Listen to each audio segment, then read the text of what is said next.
Cooking language. இன்றைக்கி cooking லாங்குவேஜில் நம்ம பார்க்க போகிறது ஈஸியான ரொம்ப டேஸ்டான தக்காளி தேங்காய் சட்னி.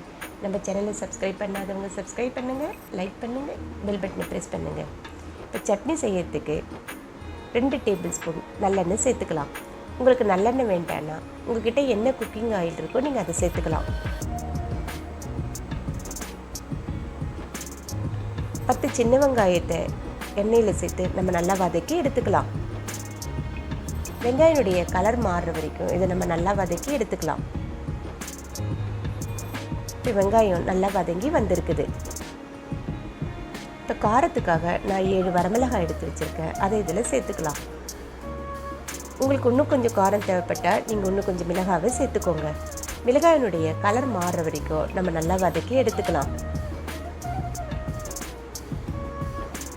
இப்போ வெங்காயம் வரமிளகாய் எல்லாம் நல்லா வதங்கி வந்திருக்குது.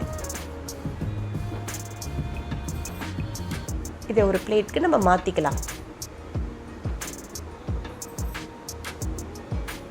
அதே எண்ணெயில் 2 பழுத்து தக்காளியை கட் பண்ணி எடுத்து வச்சுருக்கோம், அது இதில் நம்ம சேர்த்துக்கலாம்.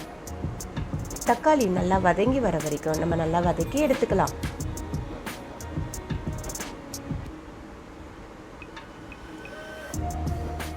தக்காளி நல்லா வதங்கி வந்திருக்குது.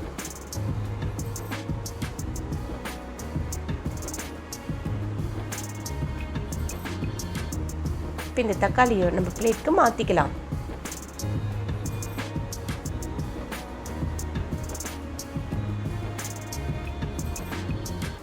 இப்போ இதெல்லாம் நல்லா ஆறட்டுன்னு நம்ம மிக்ஸி ஜாரில் சேர்த்துக்கலாம்.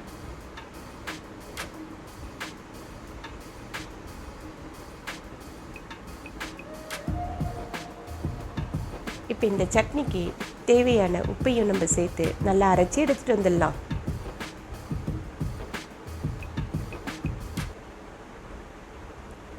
இப்போ இதில் 2 டேபிள் ஸ்பூன் தேங்காய் துருவல் எடுத்து வச்சுருக்கேன், அதை இதில் நம்ம சேர்த்துக்கலாம். இப்போ இதில் கொஞ்சமாக தண்ணீர் சேர்த்து அரைச்சி எடுத்துகிட்டு வந்துடலாம். இப்போ நம்மளுடைய சட்னி ரெடி ஆகிடுச்சு. இப்போ இதுக்கு ஒரு தாளிப்பு நம்ம ரெடி பண்ணிக்கலாம். அதுக்கு 2 டேபிள் ஸ்பூன் நல்லெண்ணெய் சேர்த்துக்கிறேன். இந்த சட்னிக்கு எண்ணெய் கொஞ்சம் அதிகமாக இருந்தால் ரொம்ப நல்லாயிருக்கும், அதனால் நான் 2 டேபிள் ஸ்பூன் எண்ணெய் சேர்த்துக்கிறேன். எண்ணெய் நல்லா காஞ்சி வந்திருக்கு. இப்போ இதில் 1/2 டீஸ்பூன் கடுகு,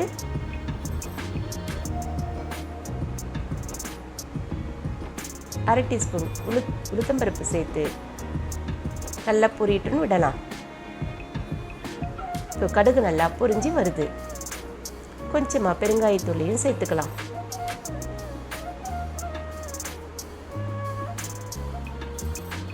கூடவே கொஞ்சமாக கறிவேப்பிலையும் சேர்த்துக்கலாம். இப்போ நம்மளுடைய தாளிப்பு ரெடி ஆயிடுச்சு. இதை எடுத்து சட்னியில் நம்ம சேர்த்துக்கலாம். அவ்வளோதான், நம்மளுடைய தக்காளி தேங்காய் சட்னி சூப்பராக ரெடி ஆகிடுச்சு. இது இட்லி தோசைக்கு ரொம்ப நல்லா இருக்கும்.